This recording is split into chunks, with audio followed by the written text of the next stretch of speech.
Maggie.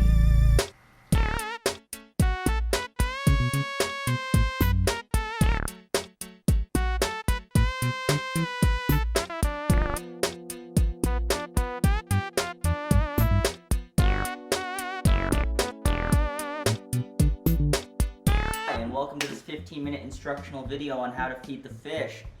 In this video I'm going to go through the 4 tanks and what is required of them, and yeah, if you have any questions, refer to the support documentation in the Google Drive.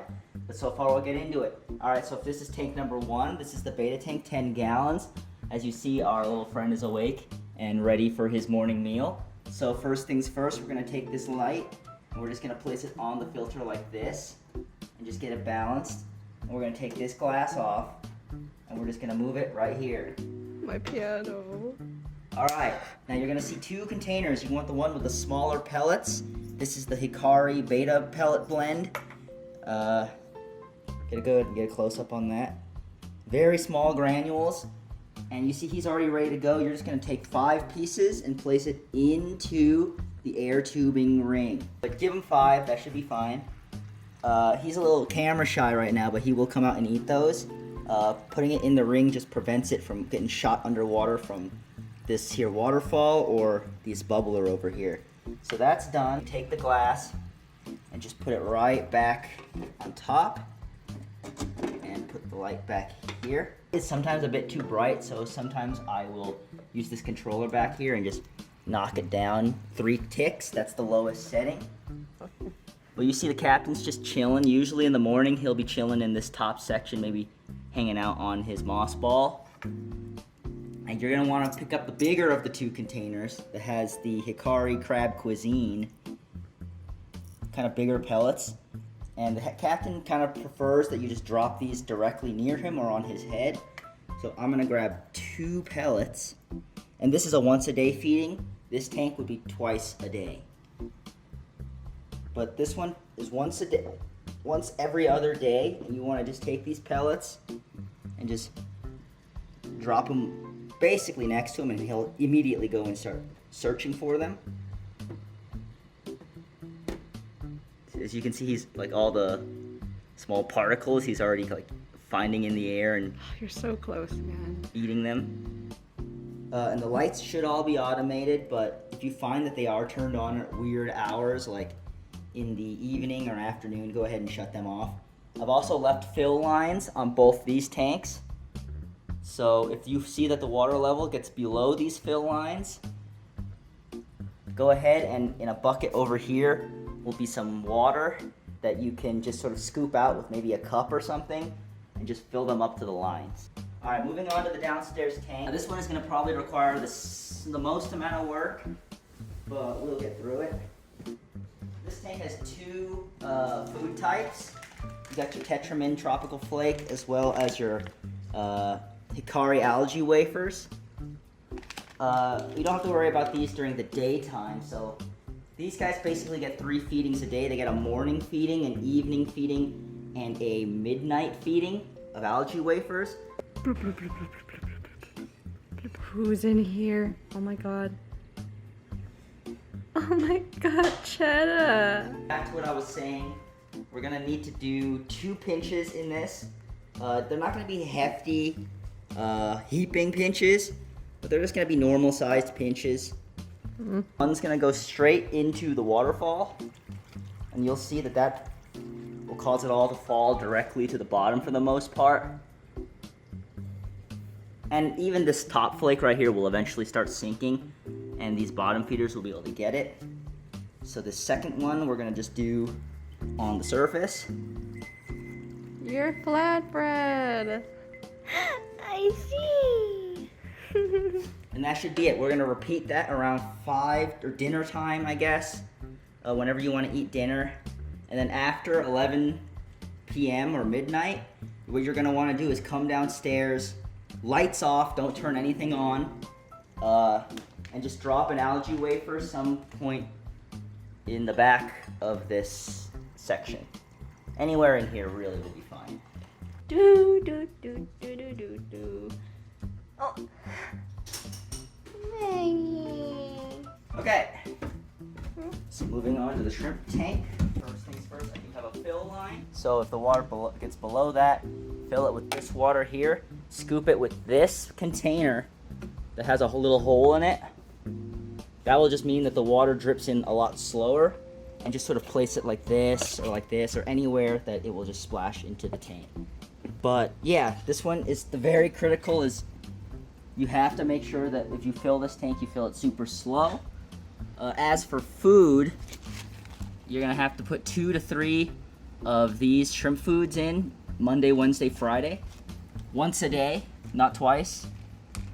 And I usually do between 2 or 3. Obviously, if something's small, kind of like this one, I'm gonna put 3 in, versus if they're all like this size, for example. And the key is 2 or 3, whatever you choose, just make sure that the colors you choose are different, because healthy diet. So I'm gonna put this straw down here, and what this straw is gonna allow you to do is basically aim for this feeding dish, and you're just gonna drop the foods into the straw so they land directly in the dish. Blink. Put that in here. Another important thing you have to do is just do a general eye scan for any planaria in the tank. Welcome to part 2 of the video, water top-offs and water testing. In this video, we're going to be discussing those 2 things. First thing you're going to need is the bucket of water and the testing strips. So first things first, I do every Saturday is I wake up and I'll take a testing strip and I will just swab it into the water 3 times. Do not let the water bubbles stay on the pads, right? Don't flick it or try to dry it off. And then you're just going to run it against these instructions right here and mark all the levels on your phone. So 180, 120, 7.5 to 8.0. Oh, and these top 3 ones will take 30 seconds. So wait 30 seconds before measuring all those. Top 2 values are the most important because in a certain concentration, they are deadly. So it's been about 30 seconds according to the film. So to see that these are both at 0 is a really good sign.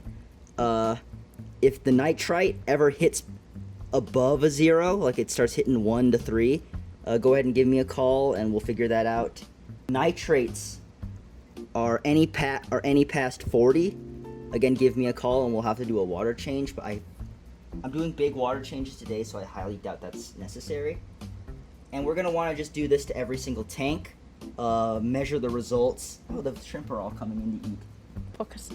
Measure the results and let me know if any of those 2 values, the nitrites and the nitrates, are higher than they should be. Just let me know. Alright, from there I'm going to teach you how to do a water top off. So if you can see, in this situation it is still above the fill line, but let's say we wanted to fill this little extra gap. What you're going to do, you want to open this. You want to give it just a quick stir, just in case any surface scum has accumulated.